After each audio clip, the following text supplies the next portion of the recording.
Video games are good for you. Now, I'm not a doctor, I'm not going to pretend to be a doctor, but video games and research over the last couple of years has shown and proven that video games have several benefits for your health.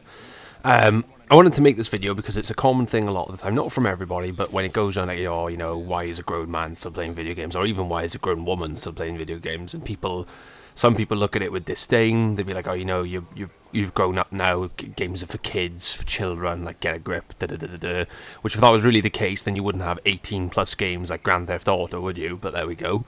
So I thought, you know what? I'll mash those two subjects together and make a little video just detailing some things and why video games are actually good for you in some ways, and why it's okay to play video games as a young adult or even an older adult as well. I'm in my 20s and I still love video games as much as I did when I was a kid, and that's not going to change. So, obviously, like I said, I'm not a doctor, so take everything I say with a grain of salt because I've just done a bit of research.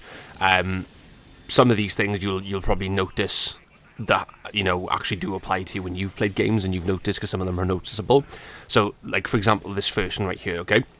So when you play video games, one of the instant things you can get, obviously depending on the game you're playing, is stress relief and relaxation. So playing video games can be an effective way to let off steam, manage your day's stress, and relax after work or school. Obviously, that's very dependent on the game you're playing. If you're anything like me, coming home after a long day of work, the last thing I'm loading up is Rainbow Six Siege, because that is definitely not going to make my stress go down. That's probably going to give me a brain aneurysm, so I just don't touch it.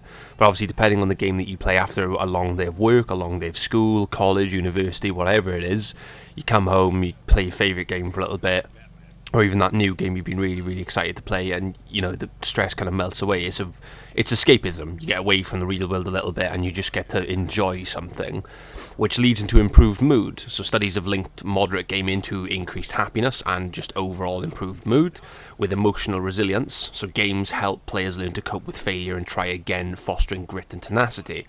So obviously a core aspect of a lot of video games is, you fail once, you try it again, you fail a second time, you try it again, you learn from your mistakes.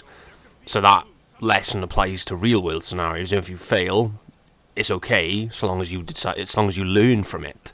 So it helps foster, grit, tenacity, sometimes improvisation as well, thinking outside of the box depending on what you're playing. So it's got all these good things, and obviously then there's that therapeutic potential where some games can, in some scenarios help with anxiety, with depression, and even sometimes PTSD, providing a distraction from trauma. So, for example, I'm quite an anxious individual, okay? I'm on medication. I got antidepressants to, low dose to help with my anxiety. I don't have panic attacks or anything. I'm just not great in social situations, places with lots of people, really kind of bother me. I don't like them. If I'm going out for a nice meal, and it's really, really busy, like, I'll still enjoy myself, but I'm constantly on edge a little bit, like tapping my foot under the table and fidgeting because there's so many people. Obviously, playing a video game, that all melts away and I just forget about it because I just go into this form of escapism. I'm just having a good time enjoying myself on my own with my friends, whether it's a game that I come back to time and again, whether it's a brand new game that I've been super excited to play and I can't wait to dive into it. A good example would be Avatar. I had no intention of playing it. My girlfriend suggests it. All of a sudden, I'm now a day and 2 hours into the game and I'm still loving every second of it. So it just melts away. Real life kind of melts away a little bit, and you kind of just get to have a good time, feel good, and just not stress, not be anxious about anything, and just get away from it all, even if it's just for a couple of hours, or even just an hour, maybe half an hour, a couple of minutes even, just to get away from real life, really. So that's kind of the emotional side of it. Now, again, I don't claim to be a doctor. Take everything I'm saying with a grain of salt. I've just done research on this. Obviously, this is based on what other people have researched and other doctors and stuff. So obviously, don't take my word as gospel. I'm just making this video because some of these things have applied to me, so I wanted to make the video. Obviously, then there's the cognitive side of things, so cognitive boosts. So one that comes up a lot that I've actually read about a lot of the time is improved problem-solving skills. So strategy-based games in particular can enhance critical thinking and problem-solving abilities. So they actually talk about this. I think the army actually tried this a long time ago, or even sometimes now, where they tried having like people stream and stuff from the army, trying to get young people to join up, being like, if you play video games, we want you, because there was evidence that people that played these games had increased cognitive capabilities, faster decision making, better critical thinking, better problem solving abilities, and they kind of use that as well as their marketing to be like, the army wants you, or the navy, whatever, So that's actually come up in like that's a real world example I know that I've seen, albeit not as much now, but I know it was definitely a thing in the UK. I don't know about the US, but UK it was. Then there's increased grey matter. So regular moderate gaming has been shown to increase grey matter in the brain, which is associated with memory, spatial navigation, and muscle control. Now, I'm not going to pretend to super understand that one, but in a nutshell, what I do understand is it's basically saying this grey matter in your brain, which is a good thing, especially for memory, it helps with that, basically. Again, not a doctor, not going to pretend to understand everything I've researched, I just know that it's on there. We've also then got enhanced spatial visualization, so action-adventure games, one of my favourite genres, can improve visuospatial skills, including the ability to visualize 3D objects, which is helpful in STEM fields. Again, I can't remember what STEM stands for. I do know, but my brain's blanking. But that one's basically saying, obviously, you can use your imagination better. Is probably the basic summary of it. Obviously, the doctor would laugh at me if that's how I explained it, but that's how I understand it. You've also got faster task switching and attention, so fast-paced games, so like first-person shooters, for example, or even racing games, can improve executive function, working memory, and the ability to switch between tasks quickly. So basically saying how it improves, again, goes back to decision making. Obviously, you're very able to flick between what you need to do very, very quickly. There's no, I'm in an hour, and there's no pause in, there's no, oh, hang on a minute, I need to think about this. There's just, no, I know what I need to do, bounce to that, bounce back to this, get this done, get that done. And just improved cognitive capability, and then better vision. So studies have shown that action games can train the brain to see smaller details, improving contrast sensitivity and visual acuity in cluttered spaces. Essentially saying your eyes get better, you can pick up smaller details in a busy environment, and you just notice things a bit more. That one in particular does apply to me. I studied graphic design for 3 years. I've got an eye for detail. It's just one of those things I've picked up over the years, and whether games have helped it, probably, because I play them enough. So that's the cognitive side of it. Now again, and I will keep stressing this, I'm not a doctor, not going to pretend to understand everything I'm reading, but obviously a lot of it does make sense to me in my own way. It's just I can't word it in a way that doctors have. So these next ones I fully agree with, because these are ones that have helped me, which is social and personal development. So the first one it hits off with, we've got strengthened social connection. So multiplayer games allow players to bond with friends, and over 70% of gamers play with others, leading into improved teamwork and collaboration. So cooperative games encourage team building, leadership, and communication skills. So that first one, strengthened social connections, definitely applies to me a lot. A majority of my friends are all people I know online. I've met very few of them in real life. I've met a couple of them in real life. But a lot of them I haven't. And we've been friends for a good couple of years, and I just know them because of Xbox. It's that simple. You know, they're friends online. I'd love to go and see them at some point one day. It's just a matter of trying to arrange it, which is a bit of a nightmare. But other than that, like, they are my friends, and without gaming, it would just never have happened. Same with the improved teamwork and collaboration. My girlfriend Alex and I played A Way Out and also It Takes Two. Obviously, a game's designed for two-player co-op, and obviously that required us to communicate. One of us to take charge and stuff like that. So again, it encourages team building and communication skills. It also leads into increased empathy, so some, but not all games can help players imagine being someone else and understand different perspectives. Now, the best way I can kind of cover that one is if you've played like an RPG or a story-based game with dialogue options, you ever notice how most of us always tend to go for the nice dialogue options and never the nasty ones because we don't want to be mean to NPCs, even though technically speaking these people aren't actually real, they're just in a video game, but we're worried about hurting their feelings and being the bad guy anyway.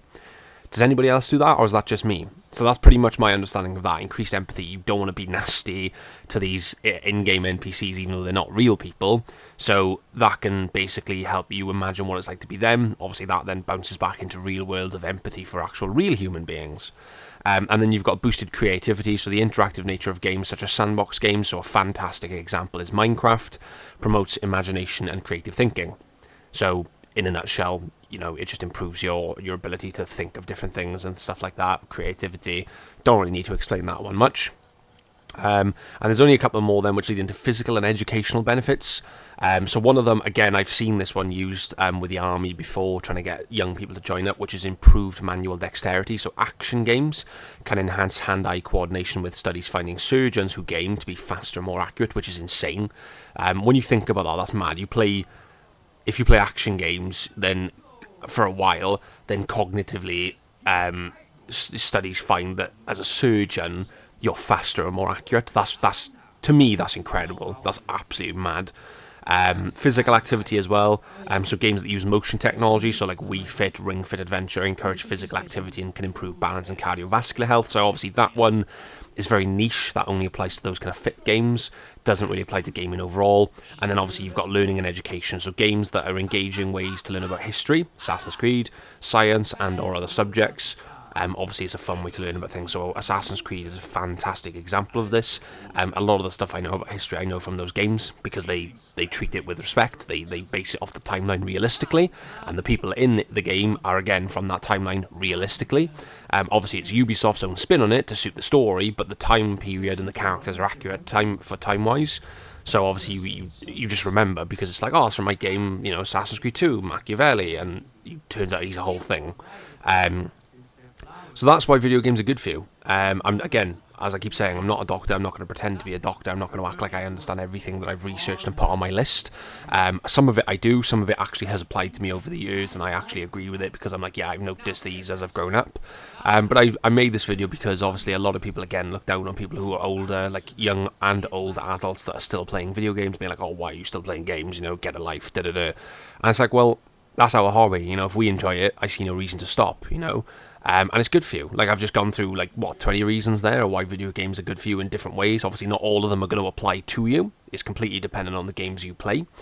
And again, take them all with a grain of salt because I'm not a doctor. I don't claim to be. I didn't do the research myself. I just obviously went online and researched it and then obviously made a list of things that I found.